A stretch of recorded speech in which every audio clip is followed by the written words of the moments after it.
Hi friends, బాగున్నారా? నేను యాస్మిన్ తాజ్.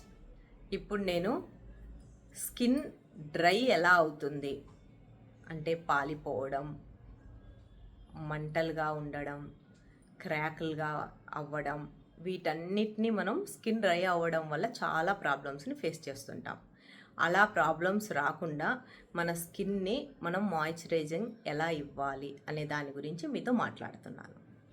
ముందుగా అసలు స్కిన్ డ్రై అయ్యేకి కొన్ని కారణాలు ఉన్నాయి, వాటి గురించి మీతో షేర్ చేసుకుంటాను. మనం వాటర్ తక్కువగా తాగడం వల్ల, మన బాడీలో వాటర్ కంటెంట్ తక్కువగా ఉండడం వల్ల స్కిన్ డ్రై అవుతుంది.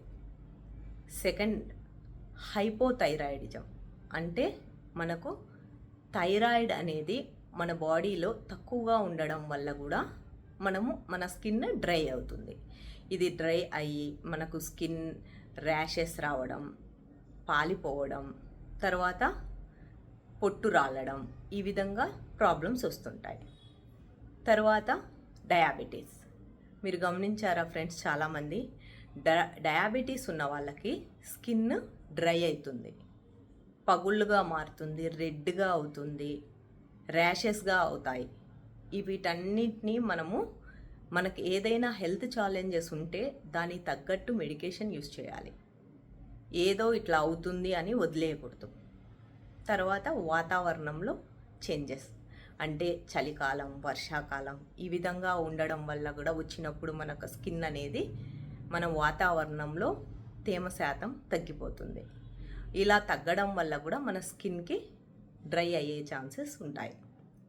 తర్వాత క్యాన్సర్ ట్రీట్మెంట్ తీసుకునేటప్పుడు కీమోథెరపీ చేయించుకుంటాము. ఈ విధంగా కీమో అనేది మన బాడీకి చేయించినప్పుడు ఆ ప్రాబ్లం వల్ల కూడా మనకు స్కిన్ అనేది డ్రై అవుతుందన్నమాట.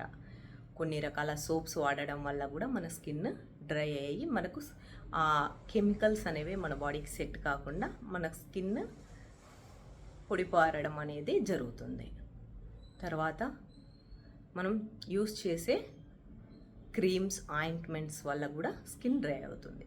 మనం యూస్ చేసేటప్పుడు ముందుగా మెడిసినల్గా చెప్తున్నాను, మెడికల్ యూజ్ ఏదైనా స్కిన్ పై మనం అప్లై చేసేటప్పుడు డాక్టర్ పర్మిషన్ లేకుండా అస్సలు యూస్ చేయకూడదండి. అలా యూస్ చేసినప్పుడు మన స్కిన్ అనేది డ్యామేజ్ అవుతుంది. మనకు లేయర్స్ అనేవి డ్యామేజ్ అయ్యి తర్వాత స్కిన్ డల్ అవ్వడము, పొడిబారడం జరుగుతుంది. తర్వాత ప్రోటీన్స్, విటమిన్స్ తక్కువ ఉండడం వల్ల కూడా మన స్కిన్ అనేది ర్యాషెస్ రావడం, వైట్ ప్యాచెస్ రావడం, ఇవన్నీ జరుగుతుంటాయి. మనం ఇవన్నీ అర్థం కాక మన స్కిన్ న్యాచురల్గా ఈ విధంగానే ఇలా జరుగుతుంది అని అనుకుంటాము. అలా కాదండి. మన స్కిన్ అనేది మాయిశ్చరైజర్ తక్కువ ఉండడం వల్ల కూడా డ్రై అవుతుంది, లేదా వేరే హెల్త్ ఇష్యూస్ వల్ల కూడా మన స్కిన్ అనేది డ్రై అవుతుంది. ముందుగా నేనేం చెప్తున్నానంటే, మనం వాడేటప్పుడు ఎక్కువగా కెమికల్ ఉండే ప్రోడక్ట్స్ యూస్ చేయకూడదు. ఫస్ట్ వాడేటప్పుడు చాలా బాగుంటుందండి. అది వాడిన తర్వాత కొన్ని రోజులు అయిన తర్వాత మన స్కిన్ అనేది డల్ అవుతుంది.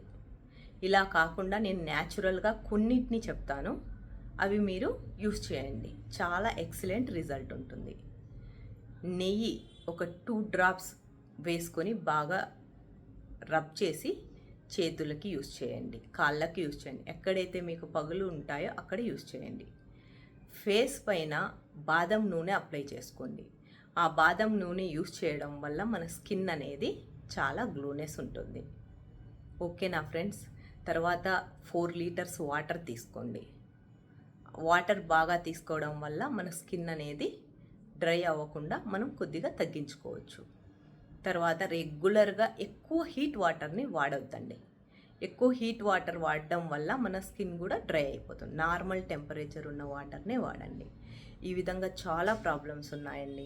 మనం మన స్కిన్ని ఎప్పుడైతే ప్రొటెక్ట్ చేసుకుంటామో మన స్కిన్ రింకిల్స్, ఫైన్ లైన్స్ రాకుండా మన స్కిన్ని చాలా ఎక్సలెంట్గా, స్మూత్గా, సాఫ్ట్గా, మాయిశ్చరైజర్గా ఉంచుకోవచ్చు. ఓకేనా ఫ్రెండ్స్? ఇప్పుడు నేను చెప్పిన వీడియో మీకు నచ్చినట్లయితే like, share and subscribe friends. Thank you.